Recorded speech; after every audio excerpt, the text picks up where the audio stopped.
အားလုံးပဲ Assalamu alaikum မင်္ဂလာပါအားလုံးပဲ morning ပါကျွန်တော် SKBM9 ကျွန်တော် motivation video ကနေပြီးတော့ပြန်လည်တင်ဆက်နေပါတယ်ဆိုတော့ဒီနေ့တိုက်ဆိုင်ပဲကျွန်တော်ခုန Fajr ပြီးလောက်ကကျွန်တော်မနစ်ကဒီချိန်ကကျွန်တော်မဒီနာမှာဆိုတော့အဲ့မှာမဒီနာကျွန်တော်ရောက်နေရင်လည်းအဲ့ဒီမှာမနက် Fajr ပြီးတိုင်းမှာမဒီနာမှာကျွန်တော်နမတ်ဖတ်တယ်အဲ့ဒီကမယက်ဒီကိုတဖန်လုပ်တယ်ဆိုတော့အဲ့ဒီကမယက်ဗီဒီယိုလေးတစ်ခုပေါ့မနစ်ကတင်လာတဲ့ဟာကိုကျွန်တော်က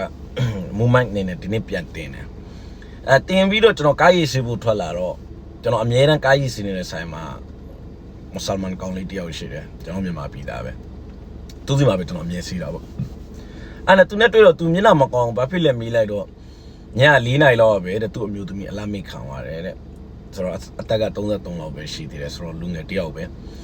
တာသမီ6ယောက်ကြံခဲ့တယ်ဘာဖြစ်လို့လဲဆိုတော့မေးကြည့်တော့အဆုတ်ကျွန်းသွားတာပေါ့ဆိုတော့ဒါတိုက်ဆိုင်နေပဲပြောအဲ့တော့ကိုကြည့်ပြီးတော့ကျွန်တော်ဆက်ပြီးတော့ဒီနေ့တေချင်းတရားဟာအလွန်တရာမှပဲမြန်ဆန်တယ်မော့ဆိုတဲ့တေချင်းတရားကဘယ်အချိန်မှာဘယ်နေရာမှာဘယ်လိုပုံစံနဲ့ရောက်လာမလဲဆိုတာဒီနေ့ကျွန်တော်တို့ဘူးမှာကြိုပြီးတော့တွတ်ဆလို့မရဘူးမန်းဆလို့မရဘူးစဉ်းစားကြည့်လို့မရတဲ့အရာတစ်ခုပေါ့နောက်တစ်ခုကကျွန်တော်တို့သိထားမှာနေ့စဉ်နဲ့အမျှကျွန်တော်တို့ရဲ့ခေါင်းပေါ်မှာအစ္စရေးဆိုတဲ့အသက်နှုတ်တဲ့ဝိညာဉ်တမန်အမြဲတမ်းလေပတ်နေတယ်ဒီနေ့ဒီအရာကိုကျွန်တော်တို့မေ့မျောပြီးတော့ဒုနီယာထဲမှာပဲကျွန်တော်တို့တွေအားလုံးကနစ်မွန်နေကြတယ်ဆိုတော့ဒါကိုတတွေးမိတာပေါ့ဒါကြောင့်မို့ဆရာတခင်ကြီးခဲ့တဲ့အမြဲတမ်းပြောတယ်တနေ့ကို25ချိန်တည်းမနေတေချင်းတရားကိုသတိရပါတေချင်းတရားကိုသတိရပါဆိုတော့စဉ်းစားတဲ့ဒီနေ့တေချင်းတရားကိုမိမြော့သွားခြင်းမိလျော်သွားခြင်းဟာကျွန်တော်တို့ရဲ့နှလုံးသားထဲမှာဒီနေ့လောကကြီးရဲ့မမောမှုတွေဒုနီယာရဲ့ချစ်စိတ်တွေယမတ်တွေကြားထဲမှာတေချင်းတရားကိုမိမြောက်စေလိုက်တယ်ဘယ်အချိန်မှာကျွန်တော်တို့ရဲ့နှလုံးသားထဲမှာလောကကြီးရဲ့မမောတဲ့စိတ်တွေလောဘတွေယမတ်တွေညော့သွားမလဲတေရမယ်ဆိုတဲ့အသွေးကျွန်တော်နှလုံးသားထဲမှာတဖြည်းနဲ့တည်ခြင်းတရားကြီးရောက်ဝင်လာလိမ့်မယ်ဒါပေမဲ့ကျွန်တော်ပြောတဲ့တဲမှာအလုံးမလို့ရတော့ဘူးအကင်မလို့ရတော့ဘူးမိသားစုတာဝန်မရှိတော့ဘူးဘာမှမလုပ်ဘဲနဲ့တက်စပီတစ်ခုယူပြီးတော့တောထွက်မယ်ဒါမှမဟုတ်ဒေါက်တာကိုသွားပြီးတော့အလာ24နာရီလုံးလုံနေဖို့ပြောတာမဟုတ်ယနေ့ခေတ်ခါရဲ့ရှရီယတ်ကလည်းအာလင်သာသနာပညာရှင်တွေကလည်းကျွန်တော်တို့အပိုင်းတွေခွဲပေးတာတယ်မိဘရှိမယ်မိဘတာဝန်ကြီးမယ်အဲ့ဒီလိုမျိုးပဲတာသမီရှိမယ်တာသမီတာဝန်ကြီးမယ်ပါဝင်ကျင်တဲ့နေမယ်ပါဝင်ကျင်တာဝန်ကိုသိရမယ်ဆွေမျိုးသားချင်းအတိုင်းဝင်ရဲ့ပါဝင်ကိုတာဝန်ကိုသိရမယ်အဲ့ဒီတာဝန်နဲ့အားလုံးကိုကြေပြိုနေတယ်လို့မျိုးပဲအလာကပေးတဲ့တာဝန်တွေကိုလည်းကျွန်တော်တို့ကြေပြိုရမယ်နှစ်ခုလုံးကိုဒုံတွဲပြီးသွားရမယ်ဒါမှဒါလည်းကျွန်တော်စစ်မှန်တဲ့ imagine ပြမယ်ဆိုတော့အဲ့ဒီထဲမှာနည်းနည်းလေးကျွန်တော် motive လုပ်ပေးချင်တာကဘာလဲဆိုလို့ရှိရင်တချို့တော့အမျိုးသမီးအမျိုးသားတွေအနေနဲ့ဒီနေ့ဒုနီယာလောကကြီးထဲမှာကျွန်တော်တို့လှုပ်ချင်တာတွေကျွန်တော်တို့ဖြစ်ချင်တာတွေကျွန်တော်တို့စိတ်ပျော်ရွှင်မှုကျွန်တော်တို့စိတ်ခိတကနတာယာမှုအတွက်ကိုကျွန်တော်တို့ရဲ့မိဘတွေကျွန်တော်ရဲ့မိသားစုသားသမီးအတိုင်းဝိုင်းပတ်ဝန်းကျင်ဖြစ်ချင်တာဖြစ်ဆိုတဲ့အတွေးမျိုးနဲ့တကူကောင်းဆန်ပြီးတယောက်တည်းလှုပ်သွားတဲ့လှုပ်ရက်တည်အလွန်တရာမှဆက်ရှုယွန်ရှာပွဲကောင်းတယ်တချို့တွေအိမ်မှာသားသမီးနဲ့မိန်းမတွေငုတ်တုတ်ကြီးတွေနဲ့သူတို့ရဲ့စိတ်ပျော်ရွှင်မှုအတွက်လိုင်းနေပေါ်မှာတာယာနေတယ်ဒါမှမဟုတ်တခါတည်းရှိနေတဲ့ဟာတွေကိုပြစ်ပြီးတော့အပြင်လောကမှာအပြီးထွက်သွားလိုက်တယ်တစ်ဖက်ကလှုပ်တဲ့လူက100%အပြစ်ရှိတယ်လို့မျိုးပဲအဲ့ဒီအကိုတိကြီးနဲ့လက်ခံပေးနေတဲ့တချို့တော့အမျိုးသမီးတချို့တော့အမျိုးသားတွေကလည်း100%အဲ့ဒီအမှုတွေထဲမှာပါတယ်ဒါကဘာကြောင့်လဲဆိုလို့ရှိရင်ကိုချင်းစာတရားသူ့နေရာမှာငါဒီဆိုလျင်းဆိုတဲ့အတွေ့မရှိတော့တာအဲ့ဒီအတွေ့နဲ့အဲ့ဒီကိုချင်းစာတရားဒီပညာရေးရှိတာမရှိတာနဲ့မဆိုင်ဘူးအသိဉာဏ်ရှိတာမရှိတာနဲ့ပဲဆိုင်တယ်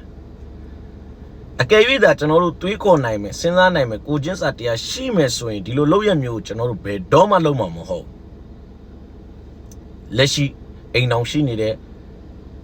မိန်းမကိုပဲဖြစ်ဖြစ်အိမ်အောင်ရှိနေတဲ့ယောက်ျားကိုပဲဖြစ်ဖြစ်ကျွန်တော်တို့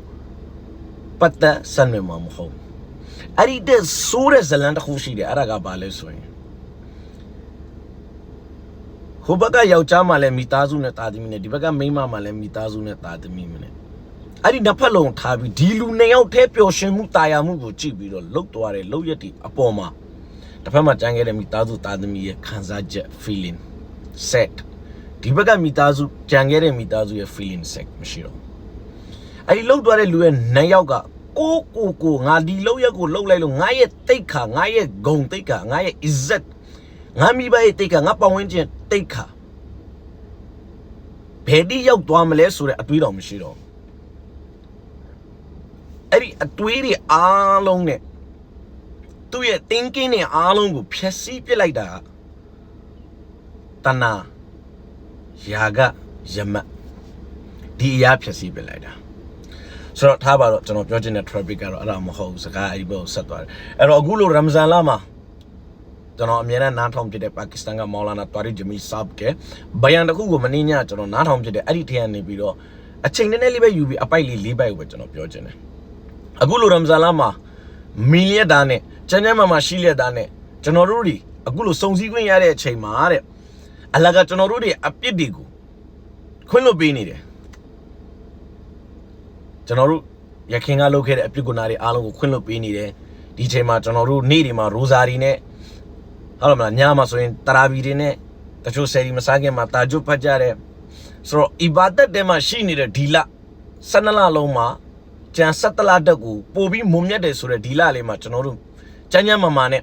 ပြပြကအီဘာဒတ်လုပ်ပြီးတော့ရှိနေတဲ့အချိန်မှာကျွန်တော်တို့တောင်းနေတဲ့ဒဝါတွေကလည်း24နိုင်ကပူဖြစ်နေတယ်အဲ့ဒီထဲမှာဒဝါကပူဖြစ်လက်ခံခြင်းမခံရတဲ့လူရဲ့အခုနောက်လို့ခွင့်လွှတ်ပေးခြင်းကိုမခံရမဲ့လူတွေကဘယ်သူတွေလဲဆိုလို့ရှိရင်နံပါတ်1အရက်သေးသာတောက်စားတဲ့လူမူရင်းနေတဲ့လူ